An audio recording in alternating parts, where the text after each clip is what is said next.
I too was listening to a little bit of Rain, and then I felt such in a meditative state that I was like, you know what, I need to be guided. So I started listening to Ram Dass lectures. I'm not sure if you guys are familiar with Ram. Ram Dass, come on, So man. for like the entire morning, I started listening to his lecture, and then when his lectures were over, I was just like, I need more. So I started listening to people who have put Ram Dass's voice to music. Oh, nice. Yeah, so I made this playlist actually. It was really, really sweet. Oh, that's a nice idea. And Ram yeah, Dass. this is about, I want to say like 6 a.m. this morning. I had Ram Dass in my head. Oh, that's lovely. Yeah, it is pretty sweet. So we'll give any other Yeah. comers about 4 minutes to join. Yeah, I just pinged Margaret. Hopefully she'll come. And if not, they'll make it eventually. Yeah. I just got some signage made up, and I just thought like, wow, this looks like such a great sign, but it doesn't say enough. It says Kinstretch Mondays at 11:30, and I was like, getting some ideas for oncoming traffic signage, you know, because so many people do have aches and pains, shoulder pain, back pain, question mark, Yeah. Kinstretch, right? So kind of just thinking of some ways to Yeah, to yeah. advertise to oncoming traffic, since there are so many people. There's a lot of traffic comes by here. Yeah. And you've had a couple of people who walked by here and then said, remember that Yeah, woman? She Pepper. Pepper, and that other woman, she was here staying at a B&B or Oh, something. yeah. And she goes, oh, I didn't know Katie had a... Yeah. So, yeah. Well, another woman today I ran into, and she has a cane, and I'm like, oh my goodness, sciatica. She says sciatica. Oh, And yeah. I'm like, keep that in my bubble, but Yeah. Sciatica's a painful journey, man. Oh, sure is. I mean, and Yeah. again, sciatica's like bucket terminology central, right? Yeah. It's very similar to fibromyalgia, yes, right? So like, there's so many different things that can add to that sciatica. yeah. And then I oftentimes find when people are talking about their sciatica, the pain can go in different directions. So it can go down the leg, it can stay right local at the sacrum, it can shoot up into L4, L5 area, Yeah. right? So I mean, there's so much going on, but really, I mean, it boils down to the pressure on your S1 nerve, and how that's manifesting is like your own little schmear, as Katie says, right? Yeah. But all in all, making space is the answer. Yeah. Yeah. Yeah, I know that everyone in my class, and I think you know too, like I was for a while waking up a lot at night in pain that would be like, it felt like deep bony pain here, sometimes down in my shin, sometimes all the way down to my foot. And it was definitely referred SI joint pain. Yeah. And I think again, it's part of this kind of thing, is like it's yanking on my SI joint. And now that I'm like so much more aware of it and working on it, I'm not having so much pain at night, but occasionally I still, wake up. But yeah, it's SI, it's a bucket for a lot of unpleasantness. Yeah. And it's never fun. I, for one, have been in many pain holes. Yeah, you injured your ankles, right?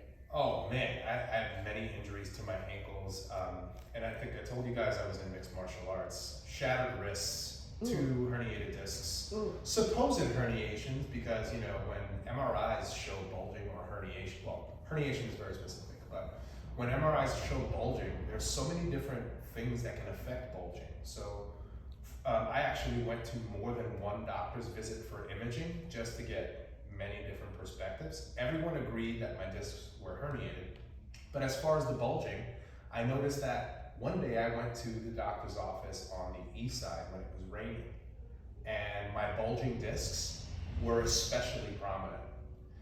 3 weeks later, I went to a west side doctor for imaging, and sure enough, they said, oh, that's normal swelling of the disc due to the herniation beneath. Oh, wow.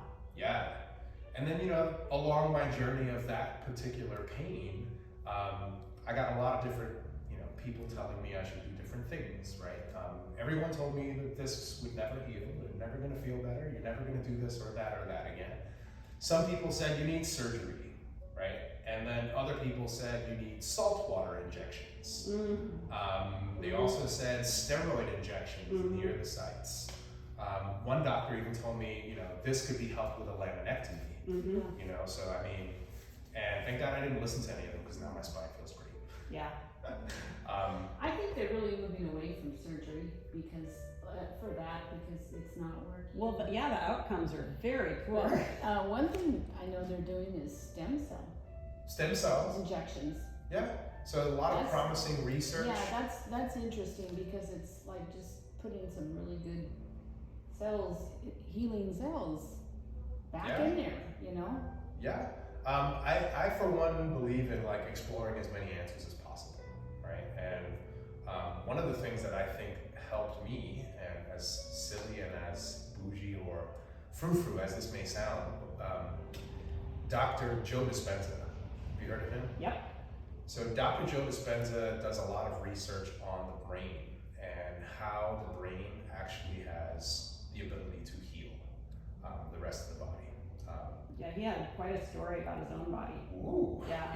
an amazing story. Yeah, I heard him speak one time. Yeah. Yeah, so I listen to Joe just about every day. I have yet to go to one of his seminars just because I can't afford it, but it doesn't stop me from seeking out things that I can get for free. Yeah. And I'm a firm believer in meditation and all of the benefits of that. But that was part of my healing process, right? Of actually believing in something else other than what people were telling me and continuing to try to stay positive. And I grew up in a very negative background. I mean, aside from being poor, you know, I was taught to be very angry. And I found that kind of stopped me from healing in many different ways and even manifested more tensions and more pains. And I saw big differences when my mind was in one state versus another. But Joe Dispenza, along that line of thinking, I think is what most people need. Although, you know, acute injuries can be really helpful. It can be really helpful to seek out medical help with acute injuries. Right. But I do think that a lot of the things that can be fixed on their own, as far as your body healing itself, are just not possible if your brain is not in the right place. Absolutely. So, I mean, there's a lot of nuance to all of that, but I think that every section, whether it be medical help or whether it be, you know, a person knowing that their body can heal itself, all of those things have value. And I think more often than not, you know, we can depend on ourselves, we just don't know how. Yeah, absolutely. Yeah. In my 40s, so like 12 years ago or so, I was experiencing tons of SI joint pain, a lot of back pain. I went to see this doctor who was young, and he's like, well, you can't act like an 18-year-old farmhand. You have to respect your age.